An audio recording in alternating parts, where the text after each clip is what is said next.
জয় মা। কৃপাং কুরু মহাদেবী সুতেষু প্রণতেষু চ চরণাশ্রয় দানেন কৃপাময়ী নমস্তুতে।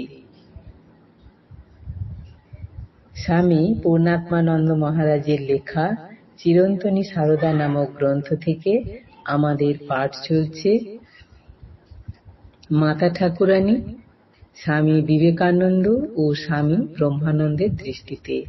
এখন আমাদের স্বামী ব্রহ্মানন্দের দৃষ্টিতে মা কেমন ছিলেন সেই পাঠ চলছে। আজ চতুর্থ দিন পাঠ হচ্ছে। স্বামী নির্বাণানন্দ দীর্ঘকাল গুরু সেবার সুবাদে শ্রী মাকে মহারাজ কোন দৃষ্টিতে দেখতেন তা প্রত্যক্ষভাবে দেখবার এবং জানবার এরকম সুযোগ অনেক পেয়েছেন। তিনি বলেছেন, মায়ের প্রতি ছিল মহারাজের অপরিসীম শ্রদ্ধা ও ভক্তি। অবশ্য শ্রদ্ধা ভক্তি প্রভৃতি কোনো শব্দ দিয়েই মহারাজের ভাবকে প্রকাশ করা যাবে না। শুধু মহারাজই বা কেন, ঠাকুরের সব ছেলেরাই মাকে যে চোখে দেখতেন তা সাধারণ মানুষের পক্ষে বোঝা সম্ভব নয়। ভাব চেপে রাখা তার পক্ষে খুব কষ্টকর হতো বলে মহারাজ মায়ের কাছে খুবই কম যেতেন।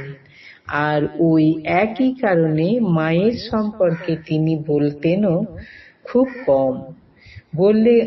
বলতে গেলেও নিজেকে সামলাতে পারতেন না।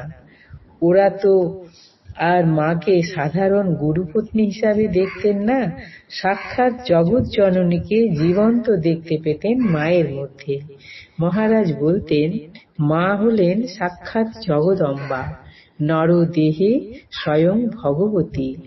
বলতেন, ঠাকুর আর মা অভেদ। একবার মহারাজের এক ঘনিষ্ঠ ভক্ত তাকে জিজ্ঞাসা করেন, মহারাজ, যিনি রাম যিনি কৃষ্ণ তিনিই যদি রামকৃষ্ণ হন তাহলে মা কে? মহারাজ গম্ভীরভাবে উত্তর দিলেন, ঠাকুর যেমন তিনি, মাও তেমনি তিনি। কথাটি বলেই মহারাজ এমন গম্ভীর হয়ে গেলেন যে ভক্তটির আর কোনো কিছু জিজ্ঞাসা করার সাহস হল না। 2-3 মিনিট বসেই ত্রস্তভাবে উঠে পালিয়ে বাঁচলেন। মহারাজ যা বললেন তার অর্থ ভক্তটি বুঝতে পেরেছিলেন কিনা জানি না, তবে তাকে আর কোনোদিন মহারাজের কাছে বা ঠাকুরের আর কোনো সন্তানের কাছে ওই জাতীয় প্রশ্ন করতে কখনো শুনিনি। মাতা পুত্রের অপার্থিব সম্পর্কের একটি মর্মস্পর্শী ঘটনাচিত্র পাওয়া যায় মহারাজের জনৈক সন্তান স্বামী বিজয়ানন্দের পশুপতি মহারাজ স্মৃতিচারণে। স্বামী বিজয়ানন্দ অর্থাৎ পশুপতি মহারাজ। স্বামী বিজয়ানন্দ শ্রীমা এবং স্বামী ব্রহ্মানন্দ উভয়কেই প্রথম দর্শন করেন একসঙ্গে, এবং সেই প্রথম দর্শন তাঁর হয়েছিল হাওড়া স্টেশনে। তিনি তাঁর সেই দর্শন প্রসঙ্গে বলতেন, আমি অনেকের কাছে মহারাজের কথা শুনেছিলাম, তাই তাকে দেখার একটা খুব আকাঙ্ক্ষা ছিল। একদিন আমার এক পরিচিত ভদ্রলোক আমাকে বললেন, আজ সকাল 9টায় হাওড়া স্টেশনে গেলে তুমি স্বামী ব্রহ্মানন্দকে দেখতে পাবে। তিনি আজ ভুবনেশ্বর যাবেন। সেই কথা শুনে আমি হাওড়া স্টেশনে গিয়ে নির্ধারিত প্ল্যাটফর্মে অপেক্ষা করতে থাকি। দেখি ভুবনেশ্বরের ট্রেন প্ল্যাটফর্মে দাঁড়িয়ে আছে এবং অনেক ভক্ত সাধু ব্রহ্মচারী সেখানে আগে থেকেই অপেক্ষা করছে। কিছুক্ষণ পরে দেখলাম একটা বিরাট রোলস রয়েস গাড়িতে করে একজন সম্ভ্রান্ত দর্শন স্বাস্থ্যবান দীর্ঘকায় প্রৌঢ় সন্ন্যাসী স্টেশনে এলেন। সকলের মুখে শুনলাম তিনিই মহারাজ। আর ওই গাড়িটি কুচবিহারের মহারাজের।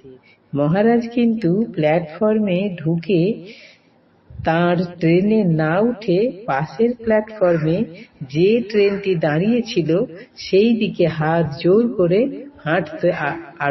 হাঁটতে আরম্ভ করলেন। দেখলাম মহারাজ একটি কামরার সামনে গিয়ে প্ল্যাটফর্মের উপর সোজা সাষ্টাঙ্গ প্রণাম করলেন। প্ল্যাটফর্মের উপরে ধুলো ময়লা কত কি নোংরা পড়ে আছে, আর কত লোক যাওয়া আসা করছে, কিন্তু মহারাজ কোনো কিছুতে ভ্রুক্ষেপ না করে ওইভাবে সাষ্টাঙ্গ প্রণাম করে ওই কামরাটিতে উঠে একজন মহিলার সামনে গিয়ে দাঁড়ালেন। শুনলাম তিনিই শ্রী শ্রী মা। তিনি যাচ্ছেন জয়রামবাটি। তাঁর গাড়ি ও মহারাজের গাড়ি প্রায় একই সময়ে। শ্রী শ্রী মাকেও আমার সেই প্রথম দর্শন। দেখলাম মায়ের মুখ ঘোমটায় ঢাকা। স্বামী ব্রহ্মানন্দ মায়ের দিকে সরাসরি না তাকিয়ে হাত জোর করে বললেন, মা, আমি ভুবনেশ্বর যাচ্ছি, আপনাকে একবার ওখানকার মঠে পায়ের ধুলো দিতে হবে। মা ঘোমটার ভিতর থেকে মাথা নাড়লেন, তারপর অনুচ্চস্বরে বললেন, সাবধানে যেও বাবা, শুনেছি ওখানে বড় ম্যালেরিয়া, সাবধানে থেকো, জল ফুটিয়ে খেও। মায়ের গাড়ি ছাড়ার সময় হলো। মহারাজকে দেখলাম কেমন ভাবস্থ হয়ে হাত জোর করে মায়ের সামনে থেকে পিছনে হেঁটে ধীরে ধীরে কামরা থেকে নেমে এলেন। প্ল্যাটফর্মের উপর মায়ের উদ্দেশ্যে আবার আগের মতো সাষ্টাঙ্গ প্রণাম করলেন। তারপর উঠে যুক্ত করে দাঁড়িয়ে রইলেন যতক্ষণ না মায়ের গাড়ি প্ল্যাটফর্ম ছেড়ে চলে গেল। সে দৃশ্য আমি জীবনে কোনো দিন ভুলতে পারিনি। আজ এই পর্যন্ত। জননীং শারদাং দেবীং রামকৃষ্ণং জগদ্গুরুং পাদপদ্মে তয়োশ্রিত্বা প্রণমামি মুহুর্মুহুঃ। জয় মা।